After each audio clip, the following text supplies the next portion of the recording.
Welcome to this science video on hydroelectric power. I'm your host, Zane Andrews. Now let's dive right into the video.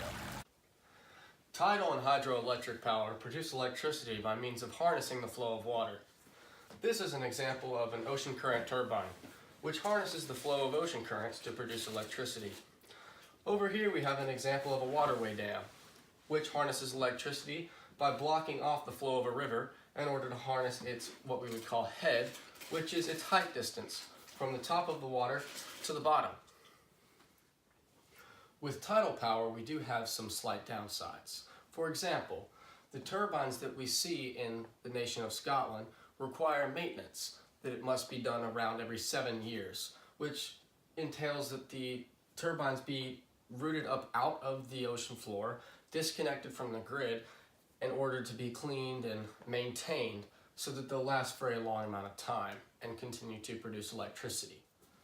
Whereas hydroelectric power, we see some more extreme effects, especially in the environment and upon species like the Chinese river dolphin native to the Yangtze River, which was dammed by the Three Gorges Dam. And this obstruction of the natural flow of water that we have seen in recent history with the Three Gorges Dam is that the Chinese river dolphin became extinct because it was restricted from its normal domain, which would have been the entire river. And therefore seasonal changes in nutrients and food supply led to the ultimate demise of the species. One form of hydroelectric power that is really state-of-the-art today can be found in the company called Turbulent, which has produced a method of harnessing hydroelectric power that is fish-friendly and very clean and does not disrupt the natural flow of water. As you can see in this example that I have illustrated above, their system does involve some environmental interaction with the excavation and construction of this structure you see here, which involves concrete formed walls that divert the flow of the river towards a natural whirlpool turbine. And as the water enters this turbine, it forms a whirlpool that the fish can pass through and be unharmed, but it also produces a very, very large amount of power, and it turns very fast, faster than most methods you would see today. And then the water is released out the other side. Now, in order to use this method, it requires about 1 meter of head.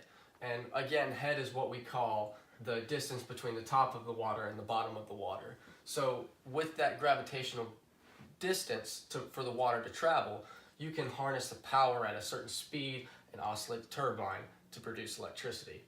Now, the prototype that they have constructed recently in Chile has been approved, and they are starting to produce more projects in the US and in the UK and some of South America.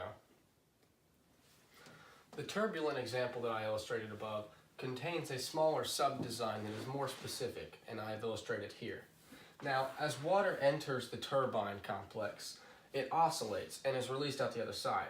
Meanwhile, the turbine is connected to a rod and a generator, and the generator oscillates inside of a magnetic field, pulling electrons from the air surrounding it in order to produce electricity. Now, the electricity produced by a system like this can power up to about 60 of your average energy-consuming homes in the United States. In this example of tidal power, we see that the ocean current pushes towards the turbine.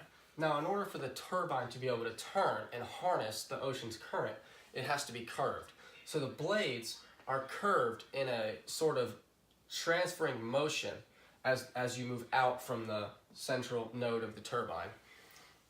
Now, this forward motion of the current and turns it in the direction that is necessary to turn the turbine and then to the rod and to the generator, which will then produce electricity. Now, the other thing is with tidal power, you have to transmit power from underwater up onto land. So that's a challenge in and of itself. And then there's also the question of, does this have an impact on fish and their migrant routes that they take during the seasons of nutrient and food availability? And so these are just a few things to consider before we put more money and effort into going with tidal power. Before I leave you, I'd like to give you a quick recap. Let's talk quickly about the things we just learned. So, terms include blades on the tidal power examples that we saw before, which induce the curvature in order to harness the ocean current. And then the other term we learned,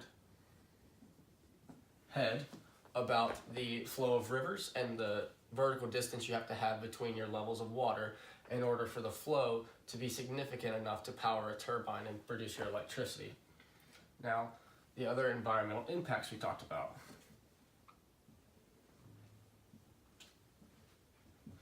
This is something we heavily have to consider, especially in the world today, as we question ourselves on what humans are doing to impact the lives of other species around us. So another good example would be the Yangtze River in China with the Chinese river dolphin, as we talked about. And just the natural obstruction of the natural flow of water through dams or any other sort of device used to harness the hydroelectric potential of a river or stream or creek or what have you. And another thing we learned about was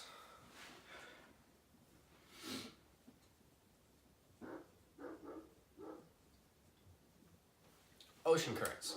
So ocean currents, as we talked about, are harnessable in order to produce electricity. They work a lot like wind and how they can be harnessed, and they're seasonal, as comes with the rotation of the earth, salinity and heat depth of the water, and all those other factors. So they won't be necessarily at a constant rate as you would typically have with something like a river or something more reliable like natural gas and coal, which isn't as clean as a source as hydroelectric or tidal, but it's more reliable and more efficient.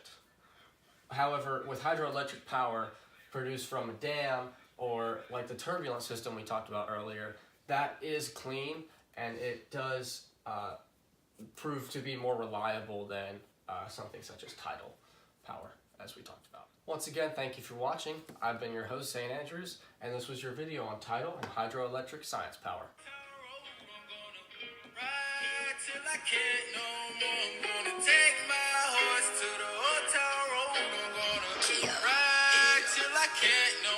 I got the horses in the back.